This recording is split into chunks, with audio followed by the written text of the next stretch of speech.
Hey, what is up guys? Sa video na ito, ipapakita ko sa inyo itong bagong game na nakita ko, which is hindi naman siya bago pero may bagong version. Sa version na ito guys, ito yung pinaka gusto ko sa kanya, itong server. So kung gusto nyo ito i-download, nasa description yan. So pwede ka mag-online dito guys, makakalaro mo yung mga kaibigan mo, kung sino-sino. Kaya ito yung maganda ngayon dito.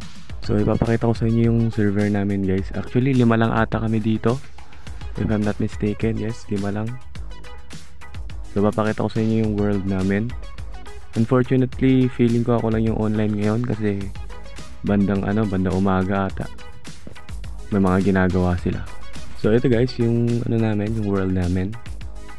So kanya-kanya kaming bahay dito, kanya-kanya kaming diskarte, kanya-kanya kaming design ng mga bahay. Kung ano yung mga gusto namin gawin. Ang maganda kasi kapag dito sa online, pwede kayo mag-share ng gamit. So mas madali. So, bukas na tayo mag-tour dito. Punta muna tayo sa bahay kasi gabi baka patayin tayo ng zombie kasi sayang yung level ko, level 12. Actually namatay ako nung kamakailan. Sayang yung level ko, hindi ko man lang nagamit.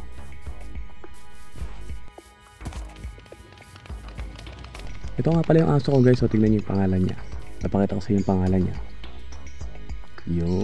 Yung aso ko. Ayan. So turog na natin. Baka may zombie dito.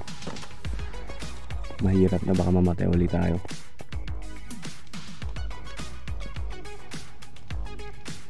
Ayan nga, may zombie nga. Wait lang. So ayun, wala na siya. Tara, sleep na tayo. Sleep na natin sa umaga kasi magtutur pa tayo. Tuturo ko kayo dito sa namin, sa world namin. Maganda sana kung naka-online sila para may pakita ko sila sa inyo. Kasi hindi may mga ginagawa sila ngayon. Ako lang yung naka-online. Kaya ako lang mag-isa dito sa world na to. So ito yung taas ng bahay ko guys, para may may parang view tayo kung ano yung mga nangyayari sa labas. So yung baba tayo. And dito meron ditong meron akong ginawang base ko dati. Ito yung pinakaunang base ko, underground. So dyan ako naglungga dati nung hindi pa ako nakagawa ng bahay. Tapos tara, labas tayo. Dito sa may bandang labas, nandito yung farm ko. Ayan, wheat. Tapos dito naman meron tayong wheat din, tsaka potatoes. Tapos sa kabila, yun yung mga potatoes din lang. Akin din lang to. Tapos yan pala yung yung kabayo ko. Sasakyan natin yan, mamaya pupunta tayo sa ginawa naming village. May ginawa kaming village dito para may pag-tradean kami. So siya, parang hindi siya natural na village. Ito nga pala yung yung farm ko. So yan. Kaka-notice ko lang to ginawa nilang plural Pinalitan nila yung pangalan. So okay lang yan. Yun kung sino nagpalit yan. May nagpa-prank sa akin. So yan yung farm ko. Kunti lang yung farm animals kasi pag masyadong marami baka mag-lag. Tapos lipat tayo sa mga bahay nila. Kitang-kita nyo yung mga malaking bahay na yan. Ang ganda, di ba? Lupit, palaban. Tingnan pala natin yung yung signage dito, baka pinalitan din. Oo nga, pinalitan. So naging shop houses. Ewan ko sino nagpalit yan, pero okay lang yan. Wala naman, hindi naman big deal yan. So ito pala, may farm dito na ginawa yung isang kasama ko. Ewan ko kung anong farm to. Basta yan, may farm dyan. Ewan ko kung anong gamit yan. Hindi ko pa natanong kung ano yan, kung para saan yan. Kaya yung may-ari ng bahay na yan Wait lang, maraming sugarcane dito. Tinanim namin nung last para may pang trade kami sa villagers.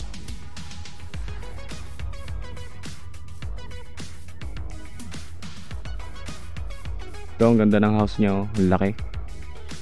Yun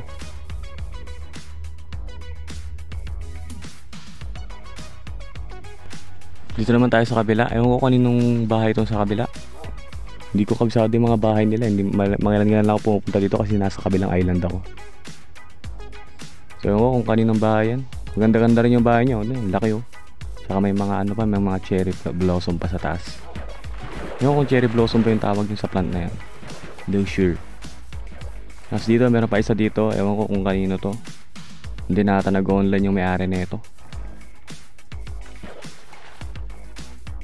Ano pa kaya ito? May bahay pa pala dito. May nakakulong na zombie pigman. Nakalabas sa sa portal. Kasi ito yung isa sa mga kaibigan ko, yung may bahay niya. Yun, napakasimple lang oh. Tapos may mga plants din siya, tsaka mga animals.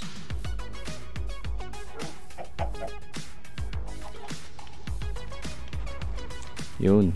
Then may aso din pala siya oh. Tapos ito, free food. Meron pa pala akong ginagawang bahay dito. Ito ginagawa kong base, hindi pa siya tapos. Yan yung nasa taas, yung may mga glass na yan. Sa akin yan, hindi pa siya tapos. Wait lang, papasok ako para makita nyo. Maganda kasi yung view eh. Maganda yung view sa labas kapag nakapasok ka na. So tara, pasok tayo.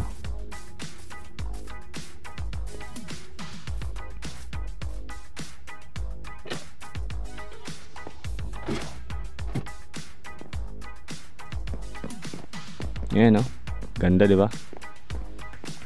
Kitang-kita mo yung buong village namin.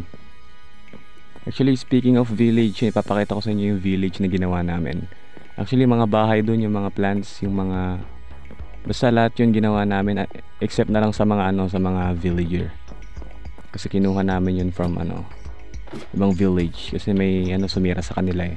Parang ni-revive namin tapos ni-relocate namin yung village. Ganun yung ginawa namin doon. So tara, punta na tayo sa village guys. Sakyan na natin tong kabayo para mas mabilis tayo makapunta doon. Bali malapit-lapit lang naman yung village eh. Hindi magano malayo. Tapos naman tayo, nakakabayo naman tayo, kaya mabilis lang. Ito, makikita na siya dito banda. Wait lang, parang ano yung ginawa nila dito. Ganda oh. So yan oh, kitang-kita yung village oh, yan oh. Yan, lahat yan ginawa namin. Yan oh. Dito medyo nag-messed up lang ako dito sa my church eh. Tignan nyo, 4 yung window niya. Dito sa may bandang side, tignan nyo. Ayun oh, 4. Supposed to be 2 lang yan eh. Pero okay lang yan, nag-resemble naman. Kasi ito yung mga villagers, nandiyan sila nakatago. Sumuulan siguro. Yan yung iba oh, yan. Pwede tayong mag-trade dyan kung hindi nyo alam. Pwede kayong mag-trade ng emerald. Tapos yung emerald, pwede nyo rin i-trade sa kanila para pambili nyo ng mga gamit. So yan oh. Medyo konti lang yung bahay at I think pwede kaming magdagdag ulit kapag mas dumami yung population nila. Pero pwede na, tama na muna yan para hindi sila masyadong marami.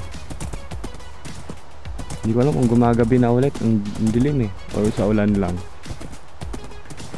Okay, so umuwi na tayo kasi feeling ko gumagabi na eh. Yun, itali lang natin to, tapos may papakita na ako sa inyo saglit. To, itong bamboo. Yan, bamboo farm na ginawa ko dito sa likod ng bahay.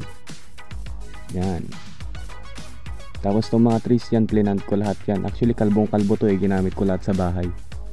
So, yan. I think dito ko na i-end tong video na to. Kung gusto nyo i-download tong Minecraft na ito, yung may online, may server version, andyan, ilalagay ko yung link sa description ko para may download nyo. And kung gusto nyo, pwede ko kayong isali, gagawa ko ng server natin para makapaglaro din tayo lahat. So yeah, maganda siya. And also pala, kung gusto nyo mag-recommend ng game na gagawan ko ng gameplay, i-suggest nyo, ilagay sa comment section para gawan ko siya ng content. And kung hindi nyo naman alam i-download, baka pwede ko kayong tulungan kung paano mag-download nun. Kaso nga lang, hindi ko siya post dito sa YouTube channel, pero pwede nyo siyang ma-access sa FB page kasi hindi naman nagde-delete ng video si Facebook eh, kaya doon ko siya ipopost kung sakali. So yeah, comment kayo down below kung anong game ang gusto nyo next, and kung gusto nyo yung Minecraft na content, ipapakita ko sa inyo. So yun, next time nga kapag gagawa ako ng content, ipapakita ko sa inyo yung online para makita nyo yung mga kasama ko, kung ano yung mga ginagawa nila, bibisitahin natin sila isa-isa. So yeah, yun lamang sa video nito. Maraming salamat sa panonood. Kung umabot ka sa point ng video na to, make sure to subscribe and like para marami makapanood. So yun lamang po, salamat, bye!